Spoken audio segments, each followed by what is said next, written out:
bunalikol, bunalkol, bunalkol.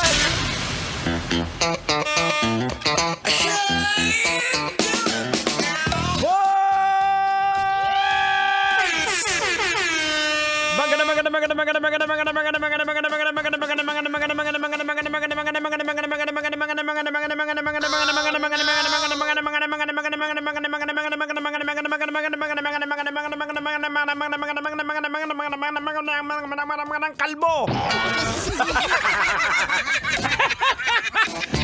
Magandang gabi, Boards! Manong driver, kamusta? Tsaka sa pasahero mo, hello po, kamusta po? Magandang gabi po, ako po pala si Diego Bandido. Hi po. Ayan o, hi mo na lang ako, Manong driver dyan. Anyway, ang oras po natin, we got 30 minutes after 6 o'clock. Good evening. I hope you guys all having a great time as we continue our roller coaster ride straight up until 9 o'clock. Dito pa rin po sa napakasaya, napakalupit na programa. EDSA! Saya! Clap your hands! Ang saya! Clap your hands! Yeah! Siyempre, hindi po ako nag-iisa. Kasama ko po dito ang napakatalino sa lahat. Walang ibang kundi si... Tang! Henyo! And then attender pero juicy pa rin kag nagarago mo. Siyempre, mga kabisyo, ako po inyo amang lingkod, Diego Bandido! Pag may buhok, Kailangan pa bang i-memorize yan? basic! Hindi ako yan! Siyempre, kasama din namin ang cute na napakakulit na si Duday! Hey Duday, say hello to everybody. Hello po! Hello po sa inyo lahat.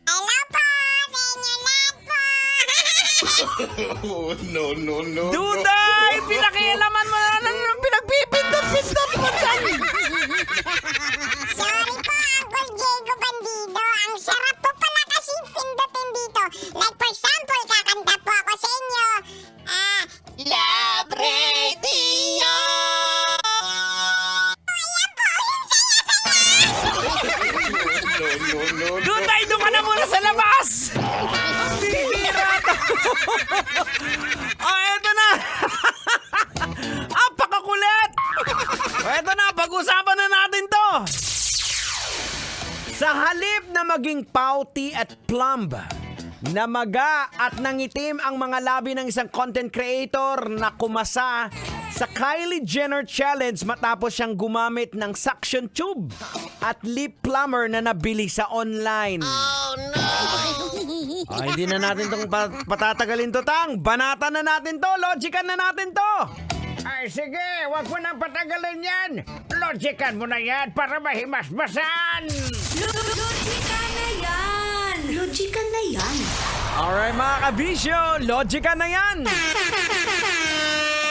Anong leksyon ang ating mapupulot? Anong aral ang ating madudukot? Boards! Basic.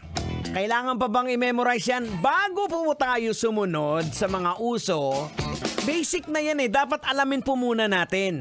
Kagaya ng mga tinuturo natin dito, di ba? Na kinakailangan nating logican yung mga bagay-bagay na we need to use logic before we make a decision. Hindi yung sugod lang ng sugod, kaya tayo napapahamak. Kaya kagaya nitong content creator na to, tanig, impasuyop niya na lang sa kanding ng iyang bibig. But syempre, let's understand bakit ginagawa ito ng ilang mga tao. Well, people often participate in social media challenges without considering their safety sa iba't ibang rason. Una po dyan, the desire of attention and validation can provide concerns about safety. Yung mga tao po minsan ginagawa, mas pinaprioritize pa nila ang makakuha ng likes, comments and shares. Kaya si Boy Tapang kumain ng tae ng pusa. Diba? Para lang mapansin. Ganun ang pinagagawa nila. O isa pa sa mga dahilan yung peer pressure. Napupuwersa ka. O dahil sa mga challenge na popular na yan. O basic yan, Cole. Kagaya minsan yung sulsul ng tropa mo na diskartihan mo yung tindera ng kinakainan nyo. O di ba? Alam mo namang may asawa. Kaya anong nangyari sa kanya, Tang? Ayun, hinampas ng bote sa ulo ng asawa. Ay, nako mga kabisyo, tuloy-tuloy po ang bakbakan dito sa napakasayang programang EDSA. 34 after 6 o'clock. Here's more Tong Bakla mula sa youth. Kailangan pa bang i-memorize yan? Kailangan pa bang i-memorize yan?